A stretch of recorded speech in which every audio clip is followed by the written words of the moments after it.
کیا آپ گھر بیٹھے اپنی ضرورت کا مسئلہ معلوم کرنا چاہتے ہیں؟ تو تاخیر کس بات کی، نیچے دیے گئے ڈسکرپشن باکس کے ٹیلی گرام کے لنک پر کلک کریں اور اپنا سوال بھیجیں۔ السلام علیکم ورحمۃ اللہ وبرکاتہ۔ بسم اللہ الرحمن الرحیم۔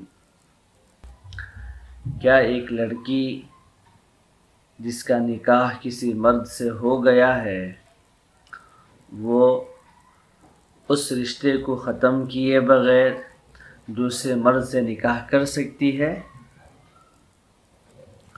جواب: جب ایک عورت کا کسی مرد سے نکاح ہو جاتا ہے تو جب تک ان کا نکاح آپس میں نہیں ٹوٹ جاتا، چاہے طلاق کے ذریعے یا خلا کے ذریعے یا فسخ نکاح کے ذریعے، اس وقت تک وہ عورت کسی دوسرے مرد کے نکاح میں نہیں جا سکتی۔ اگر نکاح کیا بھی تو وہ شرعاً نکاح نہیں ہوگا، وہ عورت اس دوسرے مرد کی بیوی نہیں کہلائے گی۔ پھر بھی اگر اس کے ساتھ رہتی ہے تو گویا وہ گناہ کرتی ہے۔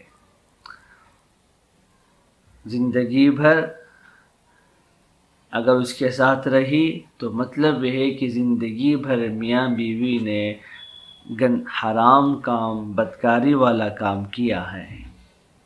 اگر شوہر معلوم ہونے کے باوجود بھی اس کو بیوی بنا کے رکھا ہے تو شوہر بھی اس گناہ میں برابر شریک ہوگا۔ اگر شوہر کو معلوم نہیں تھا، معلوم نہیں ہوا، تحقیق کے باوجود بھی معلوم نہیں تھا، جب تک معلوم نہ ہو امید ہے انشاءاللہ وہ معذور کہلائے گا۔ لیکن شادی سے پہلے تحقیق کرنا کہ لڑکی کا پہلا نکاح ہے یا دوسرا نکاح ہے، شوہر کے گھر والوں کی ذمہ داری ہوتی ہے۔ اگر دوسرا نکاح ہے معلوم ہوا تھا تو پھر دوسری ذمہ داری یہ ہے، کیا نکاح ٹوٹ گیا، طلاق ہو گئی، خلا ہو گیا یا فیصلہ ہو کے دونوں جدا ہو گئے ہیں، اس کی تحقیق کرنا بھی ان کی ذمہ داری ہے۔ تحقیق کے بعد معلوم ہوا کہ ٹوٹ گیا تھا، پھر نکاح کیے ہیں تو اب گناہ نہیں ہوگا، چونکہ تحقیق اپنی کر لی تھی۔ دوسری بات، جو پہلا شوہر ہے جب اس کو معلوم ہے کہ بیوی نے یہ قدم اٹھایا ہے، نکاح میں ہوتے ہوئے دوسروں سے نکاح کر لی ہے جو کہ شرعاً نکاح ہوا ہی نہیں ہے، تو اب اس شوہر کی بھی یہ ذمہ داری بنتی ہے کہ اس بیوی کو اپنے سے جدا کر دے، اپنے سے الگ کر دے۔ ہٹ دھرمی میں، ضد میں اس کو اپنے نکاح میں باقی رکھنا، باوجود یہ کہ جانتا ہے وہ دوسرے کے پاس چلے گئی ہے، مطلب یہ ہے اب وہ بیوی کو اس گناہ میں معاونت کر رہا ہے۔ معلوم ہونے کے باوجود خاموش رہ جانا مطلب اپنی بیوی کو گناہ کے لیے چھوڑ دینا ہے، چونکہ اب بیوی اس کی ہے تو وہ گناہ کرتے ہوئے دیکھ رہا ہے، روک نہیں رہا ہے، روکنے کے باوجود رکتی بھی نہیں ہے، تو اب اس کی شرعی ذمہ داری، غیرت والی ذمہ داری تھی کہ اس کو چھوڑ دے، طلاق دے دے، اس کو اپنی زندگی سے الگ کر دے، ورنہ وہ بھی گناہ میں شامل ہوگا۔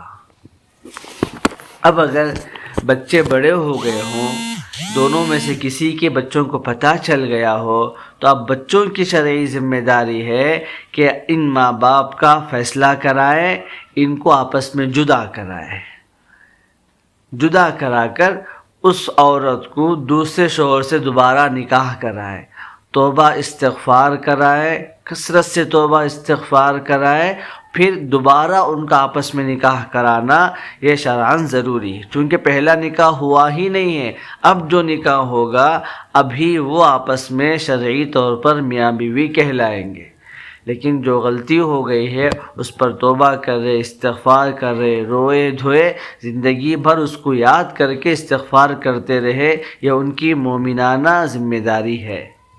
خدا نخواستہ ایسے ہی مر گئے تو آخرت میں بڑے خسارے کا اندیشہ ہے، اس میں ایک اور بات بڑی غور کی سمجھنے کی ہے، خدا نہ خواستہ بیوی نے اور اس دوسرے شوہر نے اس نکاح کو حلال سمجھ لیا تو مطلب یہ ہوا خدا نے جس کو حرام کیا تھا اسے حلال سمجھنا۔ اور علماء اکرام نے لکھا ہے حرام کام کے کرنے سے گناہ ہوتا ہے، لیکن حرام کو حلال سمجھنے سے اسلام سے بھی نکل جاتا ہے۔ لہذا اس پر مر جانا آخرت کے بہت بڑے خسارے کا خطرہ ہے۔ بڑے اگر نہ سمجھتے ہوں تو بچوں کی ذمہ داری ہے، دینی ذمہ داری ہے کہ ہر ممکن کوشش کر کے اس کا حل کرے، فیصلہ کرائے، جدا کرائے۔ اللہ تعالی عمل کی توفیق عطا فرمائے۔ السلام علیکم ورحمۃ اللہ۔